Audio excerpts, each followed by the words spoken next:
I don't think that I have ever highlighted a stock moon watch before. I've done quite a bit of content on the Sapphire Sandwich, the new lacquered white dial Speedmaster. I've done content on the Speedy Racing, the 57s, the ceramic models, which really are quite amazing. Even the moon swatches, but it's high time that I feature the OG, the Hesselite Speedmaster.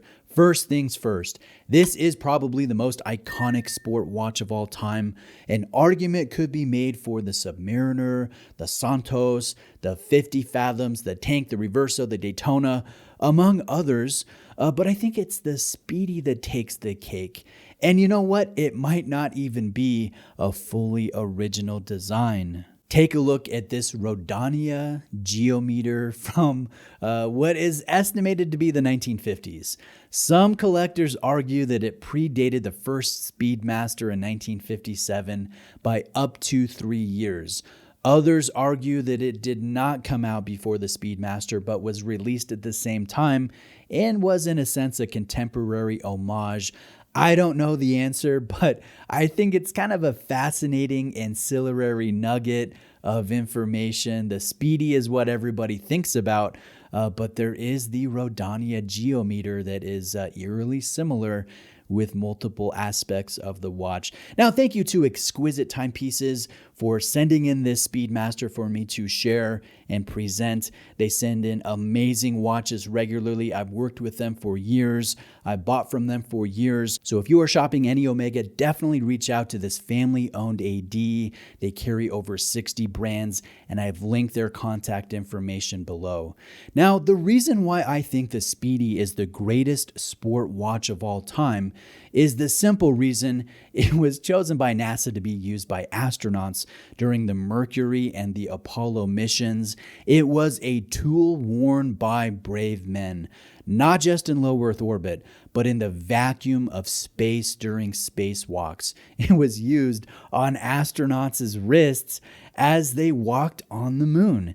This was the watch that told time on another celestial body in space, and it just doesn't get cooler than that. Even if one day we eventually go back to the moon, or one day we go to Mars, this was always, in a sense, the first space watch, or the most well-known one, and there is something to that.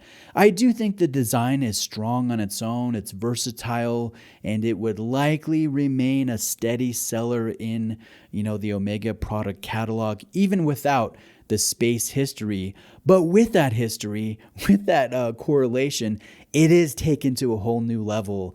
Take a look at the case back. Omega was wise to engrave, quote, "Flight qualified by NASA in 1965 for all manned space missions," close quote. There's also another one here, quote, "The first watch worn on the moon," close quote. And in prior generations, it used to say the first and only watch worn on the moon. But with the revelation of the Bulova prototype backup that Commander Dave Scott used on Apollo 15, that negated that statement. So Omega had to change it because it was no longer true. Interesting piece of information there. I think most watch collectors, and especially ones that live in the United States, they love the Speedy. For the watch, yes, but more so for this amazing history. This model has become a watch that most collectors, not all collectors, but most collectors want to try out or own at some point in their watch collecting journeys. And that just doesn't happen without the watch having something special about it. And I would argue that special thing is the flight certification by NASA. Now let's dive into the watch and its features. This is 42 millimeters in case diameter with a fairly short lug-to-lug distance of 47.5 millimeters. It's only 13.2 in overall height, and that is to the top of this domed Hesselite crystal. And considering the dimensions, considering the taper of the bracelet, this watch works on almost any wrist size. It doesn't matter if you have small wrist. It doesn't matter if you have large wrist. This is universal. And it is pretty light at only about 135 grams with the bracelet.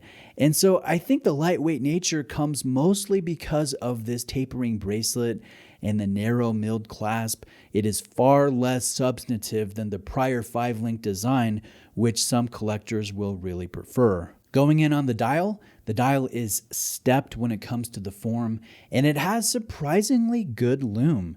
It glows bright green in dark conditions, and it really lasts a good while. I've owned the prior generation Sapphire Sandwich and the current generation, and I can say from experience, this new version is noticeably nicer than the lume on the prior generation. Now the hands are white, as are all of the text and index work, so the dial ends up being simple, very legible, symmetrical. I like it. I like how the case flares out to include crown and pusher guards. They don't completely cover or shield these pushers, but it's nice to see. I like the look. When you angle the case and look at it from the side, there is a visual flow that I think is attractive from these twisted lyre lugs that step up to the flat bezel, and then there's another step up to that dramatic dome of the Hesalite. So the overall appearance is distinctive, it's recognizable, and I think it's strong. Now, apart from this closed steel case back, the crystal selection, there are a couple notable differences between this and the $1,000 higher priced Sapphire Sandwich. The bracelet on this version is entirely brushed, which I actually prefer. I think it looks a little nicer, a little less flashy, a little more toolish and sporty. The logo on this dial is printed as opposed to a metallic applied logo. Now, I do prefer the applied logo. I do prefer the sapphire. I do prefer the open case back of the Sapphire Sandwich, but I definitely see the draw of this OG. The Hesalite is the most faithful to the versions that the astronauts wore on the Apollo moon missions, and there is something to that. Now, inside this case is the 3861 movement. It is based on Lamania architecture, an old design, but it is heavily modified. This now hacks. This has a coaxial escapement system. This is a certified master chronometer, so it is extremely anti-magnetic.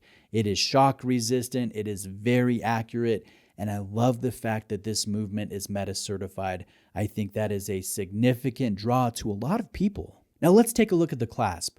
There is one item of note on this long, narrow, milled, solid, kind of vintage-looking clasp. I like the logo placement here. But the item of note is this small sliding micro adjustment system on the backside of the clasp that will give you an extra fixed position. Essentially, it's just adding maybe a millimeter or two of travel without the need of using a pinhole tool to make the adjustment. I will be clear, I don't think it's amazing. I think I actually prefer the older clasp version that had two different micro adjustment positions that you did need a pinhole tool to use. Just going from memory, that version felt like it offered a little more of a difference in the travel setting, but again, I'm just going off of memory. The nominal distance may actually be the same. Omega calls this micro adjustment a comfort setting, so it does a little bit, but don't expect it to really make a significant difference in the travel. Now, in closing, let me touch on the value proposition. $7,000 full retail price, that is a lot of money. And less than a decade ago, Speedmasters could be had used for less than half that amount. So it really seems like the price has risen over a pretty short amount of time, and that's always a hard pill to swallow for watch collectors that have been in this game for quite a while.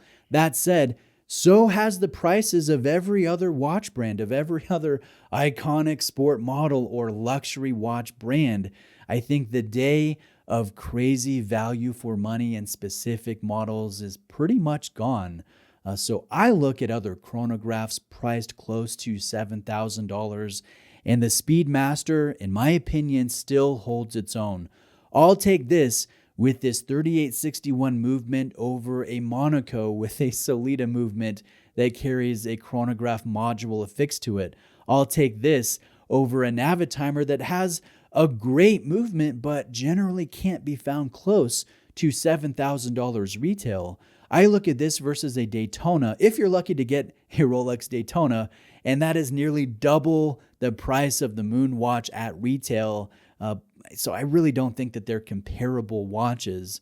The only chronograph that I think is just a killer movement at a significantly lower price than a Speedmaster is the Tudor Black Bay Chrono. So I consider the competition in the market, and yes, this Omega does hold its own, and it presents more of a value to watch collectors at its retail price than most other brands. Not all brands, but most other brands.